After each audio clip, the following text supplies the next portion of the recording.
You're listening to Precinct 444, a podcast network from the National Law Enforcement Museum. Today we're bringing you an episode from the Encore series, where we revisit past museum programs and conversations.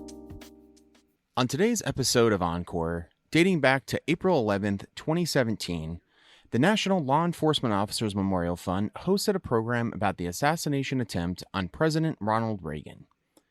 Held at the historic Washington Hilton Hotel, this discussion included 3 United States Secret Service special agents who at that time were part of the president's protection detail and subsequent investigation into the perpetrator, John Hinckley Jr., who was later found not guilty by reason of insanity. Follow along with the program as the agents recount their experiences from that day, how their specialized training saved lives, and how the Secret Service has changed as a result. Part 1 of this series begins with an introduction of each panelist, where they were stationed, and their initial interactions with John Hinckley Jr. And now for Part 1 of An Assassin in the Crowd, Protecting President Ronald Reagan.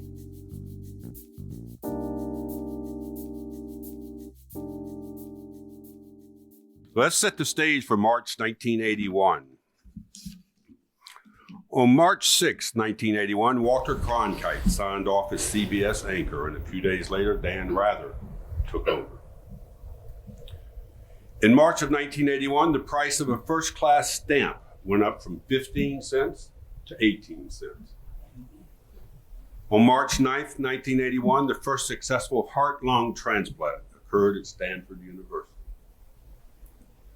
And on March 7, 1981, in Denver, Colorado, worried parents confronted their son and, on the advice of the psychiatrist, gave their son a couple of $100 and said, "You're on your own." That young man, that son, was John Hinckley. Let's welcome the panelists. Former Secret Service agent Tim McCarthy, my immediate right. Former Secret Service agent Danny Spriggs.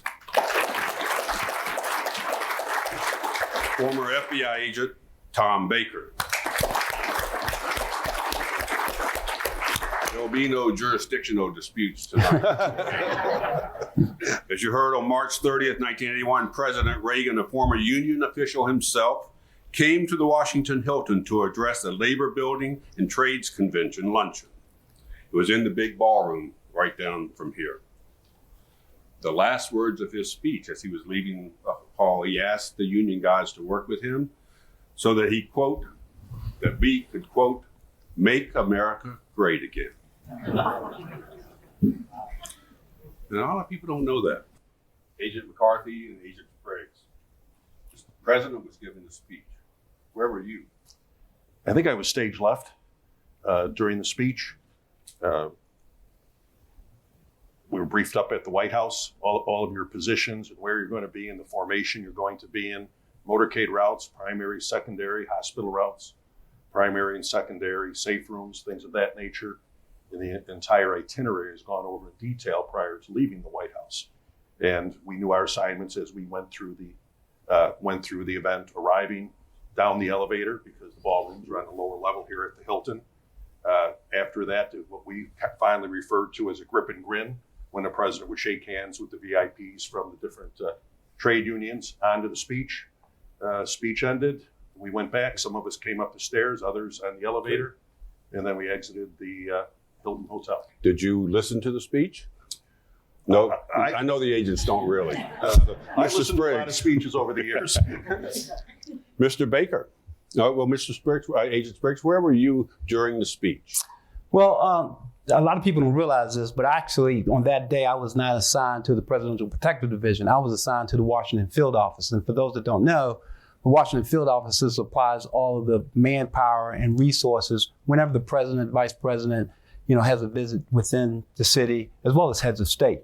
So as my assignment from the Washington Field Office, I was assigned as the ID team, the intelligence team. So my duty actually was to, ahead of time, once being notified of the visit, to do due diligence, if you will, relative to making sure that we've identified individuals or groups or anything that might pose a threat to the president. So during the time of the speech, I was actually in the ballroom, but I was more conscious of where our people were posted to see if there was any problems. Walking around. Exactly. Okay. And Mr. Baker, you were assigned to the Washington field office of the correct. FBI.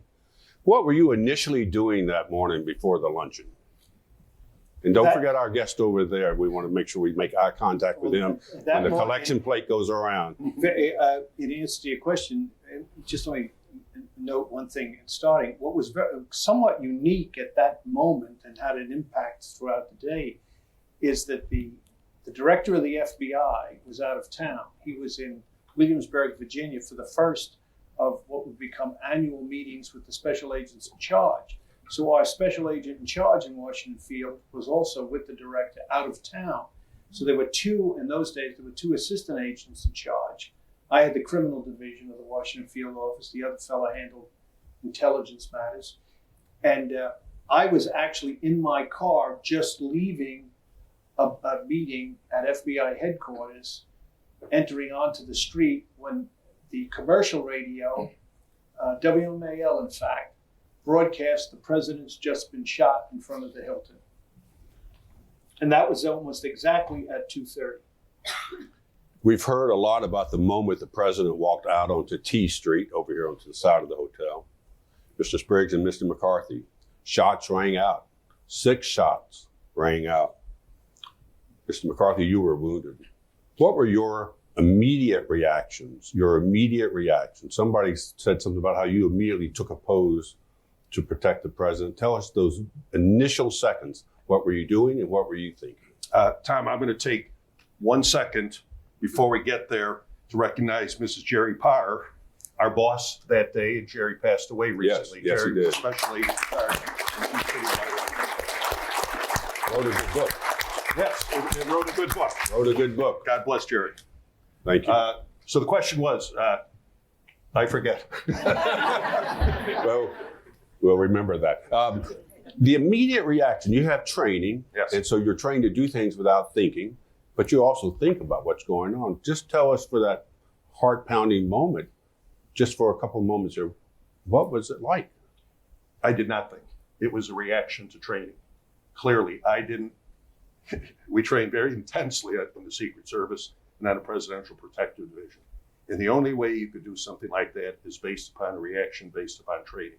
Much like our military going up a hill, our police officers going down a dark alley, that's based upon training. And I can't say that I could think about it. It happened so quickly, Tom. It was over in 1.4 seconds, 6 shots, as you said.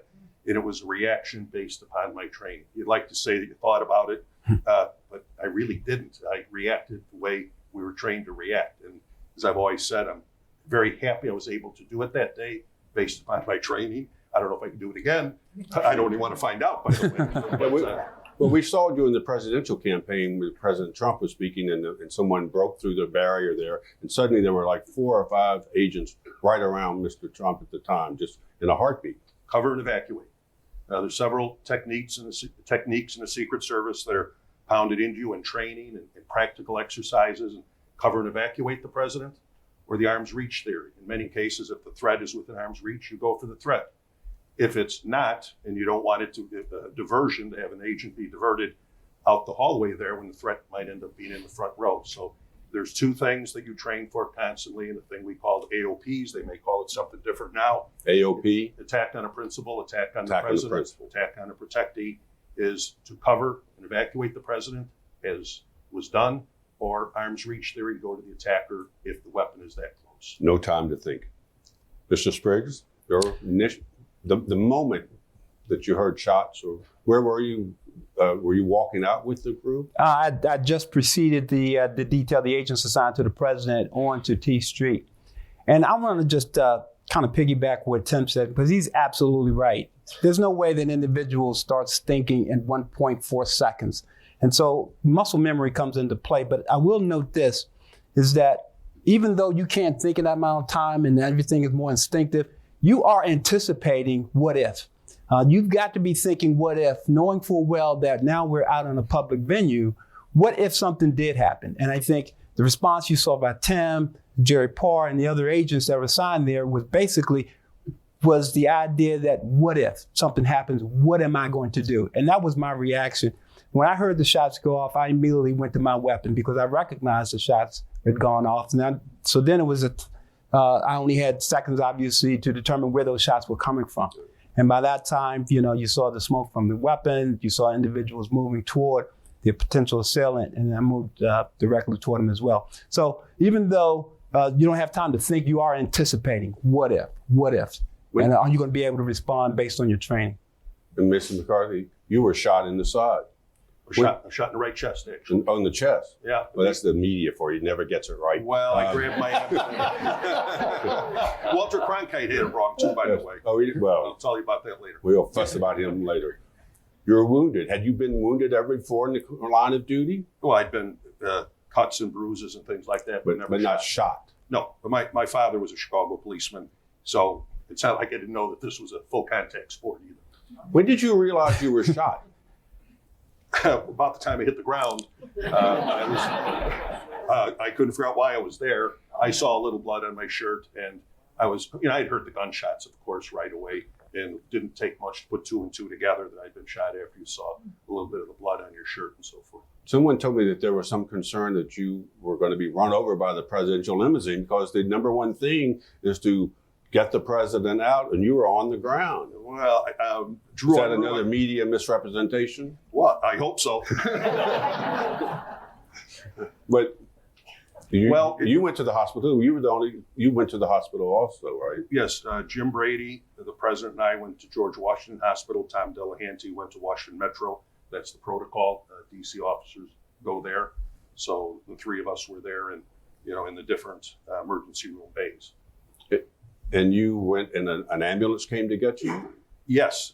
In the Secret Service, the training that we go through is you are assigned to protect the president. And the agents that are on a presidential detail go with the president. Right. Period. They don't stay around to help the wounded as worthy a cause is, or to be a humanitarian. It's to be with the president because one doesn't know if this is a diversion and there could be an attack at another spot. So they left, but there were agents around that came and took my radio and my weapon and waited till an ambulance arrived to take me to the hospital. Mr. Baker, if you turned and you went to the hotel, driving the speed limit. You get there. One of the things that's so unique about this, and that Ron Kessler wrote about in his book, is that the public and the media were way too close to where the president was.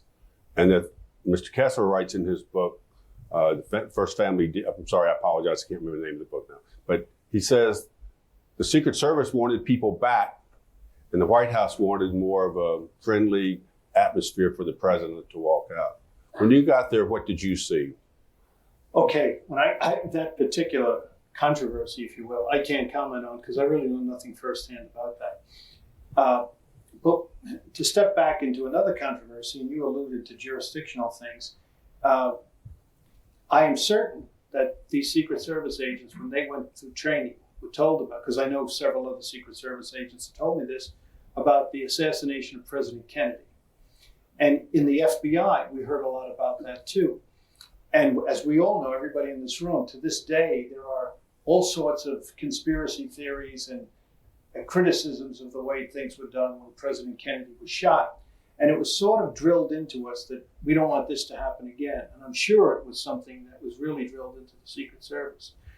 So the minute I heard it, and I had about a 4-minute ride actually, because I already was heading in the direction, and on the radio they had said the Hilton. I called on our radio. I said, which Hilton is it at?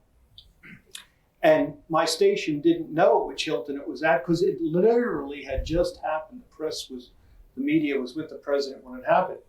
Eventually I heard and they both of these hotels are uptown from where I was. So I continued to head up, and as I'm driving there, I'm thinking, and I'm sure the Secret Service people thought the same thing, I'm thinking back to the Kennedy thing. And I said, we can't get in a fight. We got to work this out. We have to do it right. And since that time, I've talked to everybody involved in this case, and everybody had the same feeling. We have to do this right. So I was formulating thoughts in my head as I went up there, and also on the bureau radio back to our base, and they were already in touch with headquarters. They were going to send up a truck from the lab. So I was doing this as I went, and until I got here. Mr. Spriggs, John Hinckley fired off 6 shots in a minute and 1.5 seconds. Sure. You went towards him, is that correct? Correct. Why wasn't he shot?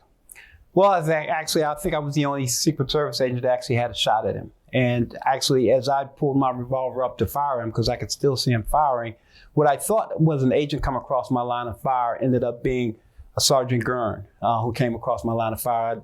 I identified him later in FBI tapes and whatnot. But that shot was only there for milliseconds. But you moved towards him?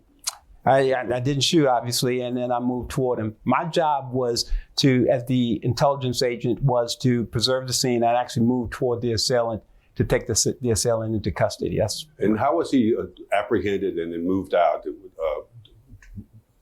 Who did what to get Hinckley under control and I presume into a car and out? Well, I actually think it was a citizen who had observed him actually pull his weapon. It was the first person that got their hands on Hinckley and started moving his shoulders down. But for all intents and purposes, all law enforcement that was there, the agents that were there, my partner, Dennis V. McCarthy, actually dove into the crowd to make sure that there wasn't going to be any additional firing that took place. And the other agents converged as well as myself. When we got there was a little confusion into, we knew we had the person that had fired the shots. Then there was the issue of being able to constrain him, make sure that we could see his hands and to handcuff him. So there was a little confusion there because I'm pulling on one end. There was a sergeant there pulling on the other end, and we couldn't get those hands and arms together. So that took about half a second. And then once we got him, and then I just had him, and I had one hand on him. And then I just, as you know, it was Agent Wanko, who was the nearest agent that I could see, you probably saw the photographs where he brandished the Uzi submachine gun, and I asked Wanko for a car. By that time, Tim, the president, had already departed the scene, and we were looking then to just get him out of the area. I knew I had the right person. We wanted to get him out of the area. We didn't know if there were secondary people involved, and there was no need for us to stay there. And where was he taken, do you know? He was taken to Central Cell Block, Metropolitan Police Department Central Cell Block. Again, going back to the issue of the press and the public was too close to the president of the United States. It would not ever happen like that. Well, I'd like to clarify that. I don't. Excuse me. Before you do, may I say Ron Kessler's book, The First Family Detail, and he writes about this. I'm so glad Tim is going to address this because I think I'm going to say the same thing. I didn't read his book. I read excerpts of it, but it really wasn't a controversy. It was a different time then.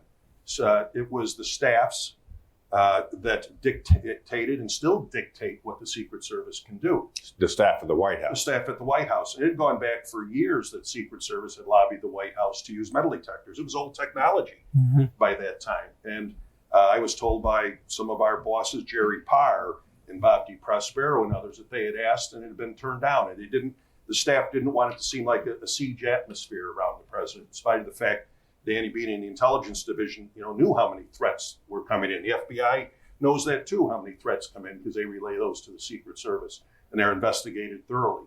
But that was not a Secret Service decision. We would have, if we had our choice, the president would be transported in a bulletproof bubble. You believe in sanitizing an area? Well, we back in that day, keeping people back 8 or 10 feet behind a rope line was deemed acceptable, not by us, but that was a staff decision at that time. And to this day, the staff still dictates, to a certain extent, the security parameters that we can use. An agent can't tell the president no. That agent would have to go up the chain of command, Mr. Spriggs, is that right? To say, I'm worried about this, can you intervene? When it's a very serious disagreement. Even now you could have disagreements. Sure, you can. And I just want to add to this whole issue about the crowd being too close. Tim is spot on when he says that was an acceptable distance and whatnot. But more importantly, the Secret Service, based on the advanced work, they knew where the vulnerabilities was. We knew where the vulnerability was. And we posted officers and agents to address that, to mitigate that. And so the idea that the crowd was too close. We know that was the main entrance to the hotel. There was a distance by which we could operate and that we could post the necessary mitigation to thwart anything that might happen. So it really was, I think, overplayed the idea that, that the crowd was too close or that, they weren't far away enough. So I think that's one of the things that I'm glad Tim is here, that we can kind of clarify that a little bit. Good. Any FBI view on this? That's their job, protection. We get involved after it's happened. And this was the first time that happened, because back in Dallas, the law was not clear. So you had the sheriff's office, the police department, the FBI, and the Secret Service all looking at a situation and trying to investigate this thing. And I think all the history books say it was badly mishandled. The security for the prisoner, the assassin, was badly mishandled then. So we're trying to do things correct in the present day. And it was very clear from not only the statute, but from protocols that had been signed off by everybody, that once there was an attack on the president, it would be the FBI responsibility. And I had that in my mind. But I also remembered these bad stories about disagreement and argument. And I must say that it crossed my mind as I'm driving up very fast, faster than the speed limit, up Connecticut Avenue, that, oh my God, I'm going to get in some argument or some, disagreement with somebody here. And that was on my mind. And I got out. And I also was on my mind that I had certain assignments I knew immediately I wanted to give to the other agents. The problem was, I was the first FBI agent to arrive on the scene. There was nobody for me to give assignments to. And in terms of, and this is the big point I want to make, and I'll come back around to it at the end of this, the cooperation and the coordination between all the agencies involved, and that's principally the Secret Service, the Washington Metropolitan Police, and the FBI, turned out to be outstanding. And I had this apprehension as I got out of that car, and it was a chaotic scene at that moment, because I found out later, I got there within 5 minutes of the shooting. Ambulances were still arriving, and ambulances kept arriving, I assume long after Tim and the president were taken away. Mm-hmm. Ambulances kept arriving. The Marines had sent their 2 heavy helicopters to the scene to evacuate, and they stayed above the street for about 5 or 6 minutes, making a horrendous noise. So I walk into this chaotic scene, thinking I'm going to have an argument with somebody, which never happened. 2 things happened to me. Because we had worked and drilled together in the past, and the management of these 3 entities only 60 days before had worked together on the inauguration. We had been exchanged personnel in each other's command posts. We knew each other, and a lot of these people knew my face, because being a criminal assistant agent in charge, I was at all these meetings and at these command posts. I walked out there. The first person that comes up to me is a lieutenant from the Washington Metropolitan Police Department, Lieutenant Wilson, from the homicide squad, and he has Hinckley's gun in a glassine envelope already. And he says to me, I have the gun, I want to give it to you. Runs right up to me. And I just said, hold on to that. The lab's coming with a truck. We want to shorten the chain of evidence. The second person who came up to me, and I believe his name was Powers. Bob Powers. Who was the assistant. Right, the assistant director. Yeah. Was he assistant director? He was SAC of Washington Field, your Washington Field, No, at that time. SAC, for people who don't know. The special agent in charge of the Secret Service in the Washington, D.C., the field office. And I had met him before and been at meetings with him. He comes up to me, and the very first words out of his mouth is, "You're FBI, you're in charge now." That's his first words. So I have to, there's no argument. They're throwing this thing at me. I just have nobody to give assignments to. Yeah. But and the whole day was like that. It was very much collaborative. And when we talk about shots being fired 6 and 1.5 seconds, or you going towards Hinckley, it feels a lot longer, doesn't it? Oh, absolutely. And the idea that he was able to fire that amount of rounds in 1.4 seconds, I think it is just mind-boggling when you think about, 1.4 seconds. So yeah, it just seemed like it does. You hear about people talk about this in movies and whatnot. That seem to move in slow motion. That's how it was for me. I mean, I could clearly see that people were down. I saw that Tim was down. I saw Delahanty was down. I did not know that the president was shot. But as things were moving and, I'm barking out commands to get me a car and let's get moving, it just seemed it seemed like it was slow motion. I thought I heard a cell phone. It wasn't mine. The FBI will do that investigation.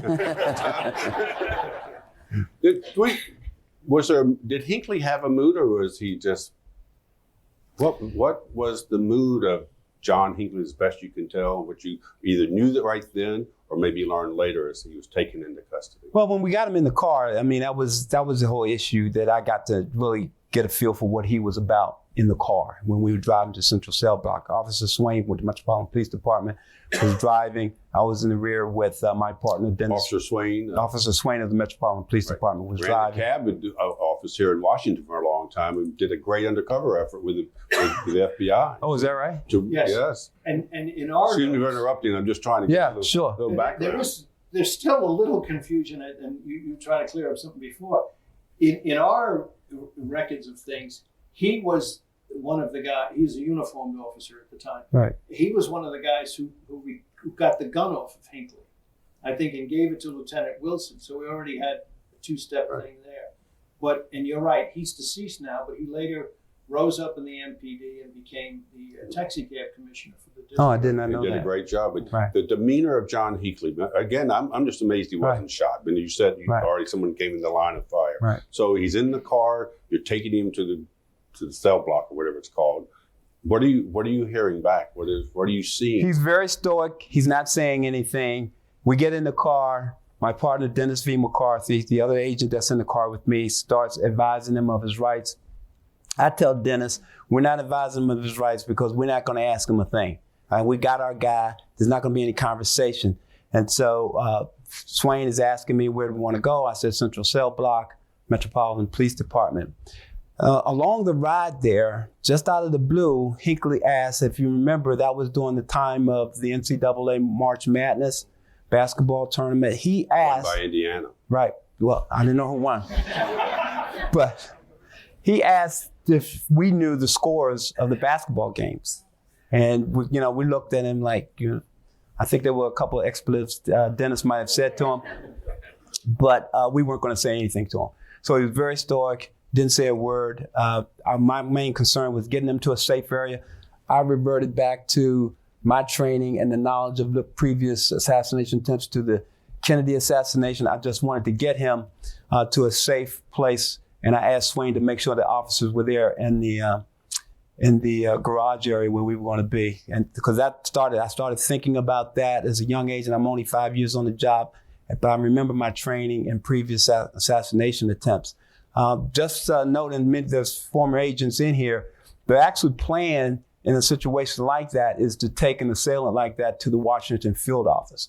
And I really felt at that time, the one was down in Buzzard Point? No, it was on L Street. It was on L Street. There have been a couple of them. Well, and then there was, and I just started thinking, it's a commercial district, there's stores, there's people, there's a lot of activity. Again, I was reverting back to the Kennedy assassination. I knew that I had a secure area and going to the Central Cell Block. So that's what we did. But for all intents and purposes, he was very stoic, didn't say anything. He asked about the scores of the NCAA game. And my thing was to get him in there and then start to identify him. Agent McCarthy, I think you mentioned that when the shots ring out, you don't know if it's one person. You don't know if it's a diversionary tactic. You don't know what's happening, but you do respond. But this is the classic case of what you guys call a lone wolf. Someone who comes up, is not part of a group, not part of some massive organization. It's one person. Isn't that still the most difficult problem today? The lone wolf who's acting on his own world or her own world, that something might happen. Sure. Tom, the historic assassin has been the lone gunman, the single lone gunman, even with Lee Harvey Oswald. I don't think there's any argument about who did it, but I know there's conspiracy theorists out there. It was a rifle rather than a revolver or pistol. But if you go back in history, McKinley, Lincoln, and forward, Roosevelt when he was shot, and others. It's been the lone gunman that was able to get close to the president. Now, after March of 1981, because of the lobbying of the Secret Service, metal detectors were introduced the next day. And it's no coincidence that there hasn't been another attack on the president by a lone gunman over 36, 37 years. And metal detectors are not foolproof, but in the hands of well-trained uniformed division officers of the U.S. Secret Service, they're very effective. And I think the effectiveness has shown over 37 years that the lone gunman, who was the historic assassin, has been, to a certain extent, become extinct. We hope forever. Oh. Agent Sprague? Yes, yeah. I mean, I can't add much to that other than to say that, the Secret Service always reviews assassination attempts or unusual incidents concerning its protectees. And obviously there were lessons to be learned from that. Not only did there was the use of magnetometers, but then there was more emphasis placed on covered arrivals. And so subsequent to that, then you saw presidents not being exposed as much. We were using loading dock areas. We were using tents to cover the arrivals and departure areas and things of that nature. So these are all things that grew out of that. That's not to say that, that should have been done before, but, you have to adjust and adapt to an environment. And the basic fundamental skills or training tactics is cover and evacuate. And then basically you grow from there. You adjust to the environment, you adjust to the situation and the event. As some events you may have 20 people, some events you may have 20,000 people. But the basic rule is still the same relative to limiting the exposure as much as possible of your protectee. President Reagan was a friendly, hail fellow well met type guy. But Mr. Baker, if you isolate the president and he or she would live in a bubble, do they lose some contact with the very people that they're leading? Well, again, in the analysis, the Secret Service analysis, looking back on the lone gunman, from the FBI point of view, though, that day, we didn't initially see it that way. The reality was that particular month, 60 days into Reagan's administration, the country was in a very high state of tension. If you remember, solidarity in Poland, the Russians were threatening. We now know it's been in all the books, like the day before this happened, the Russians moved in their ballistic fleet within a line to our coast that they had never been so close before. We didn't know that at the time, but we knew there was all this tension. And so for the first several hours, we didn't know what we had here. We didn't know if somebody else was going to be attacked. So we handled the thing as a crisis, that there could be other attacks. And it was only later in the day, as information became available and the investigation started to unwind, that we realized what we had. We had this mentally deranged young man. But for those first couple of hours, it was rather tense.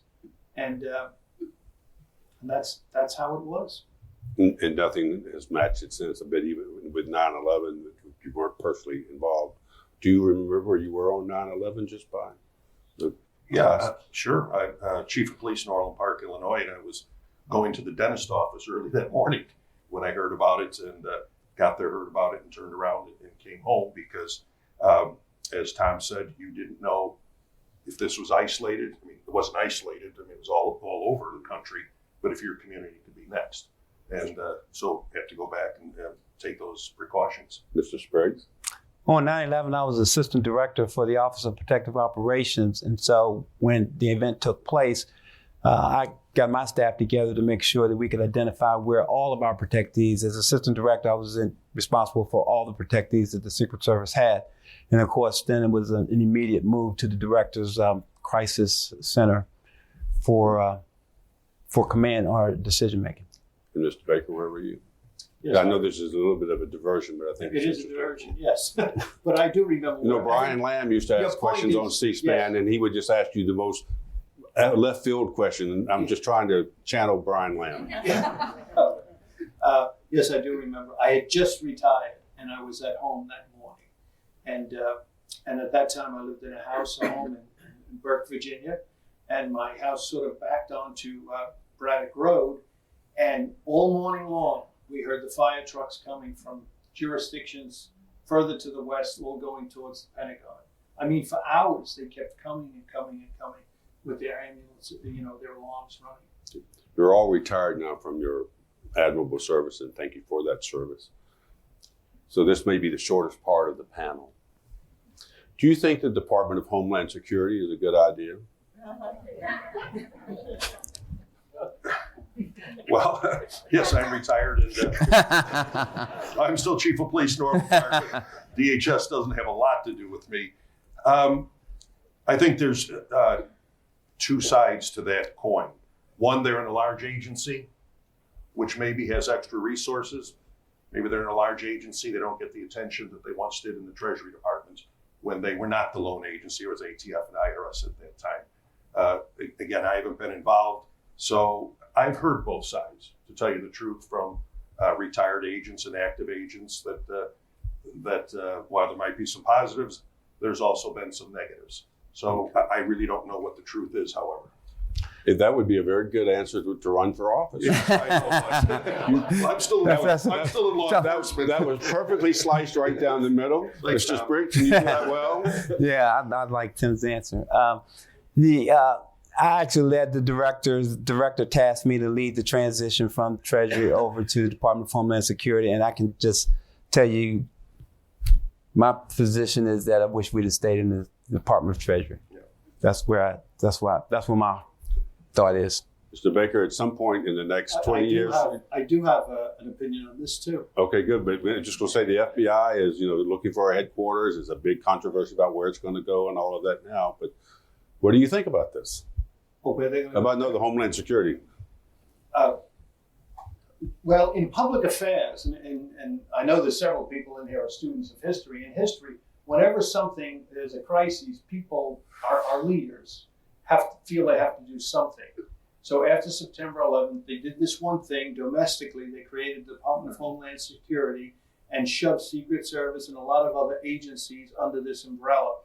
They also created the Office of National Intelligence. So you had the CIA and the FBI and these other agencies that had some intelligence responsibility. They created this other office, the Director of National Intelligence over the Director of Central Intelligence. And as far as I'm concerned, and there are several congressmen and senators of both parties that feel this way and they're trying to change it back, it just created another level of bureaucracy and another level through which information rises. And I think it was a mistake, but it's an understandable mistake. It's how public officials, they feel they have to do something, but they've created just another big level.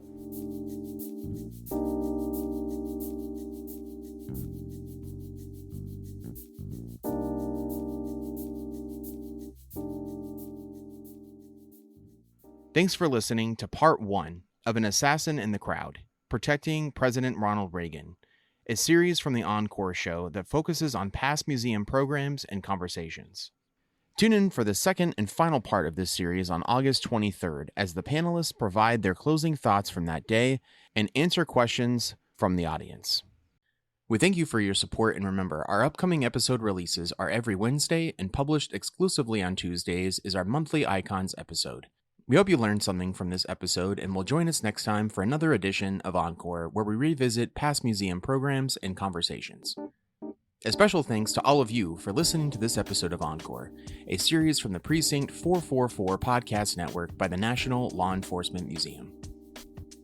Please subscribe to Precinct 444 on your favorite podcasting platform to stay connected and to receive our latest content as soon as it drops. We would love to hear from you. Send in your questions, comments, and feedback to precinct444@nleomf.org. You can help us make our content even better. The National Law Enforcement Museum is located at 444 East Street Northwest in Washington, D.C., and is dedicated to telling the story of American law enforcement. We expand and enrich the relationship between law enforcement and the community through educational journeys, immersive exhibitions, and insightful programs. Find us online at lawenforcementmuseum.org and stay tuned for more podcast content from Precinct 444. Until next time, stay safe. We'll see you at the precinct.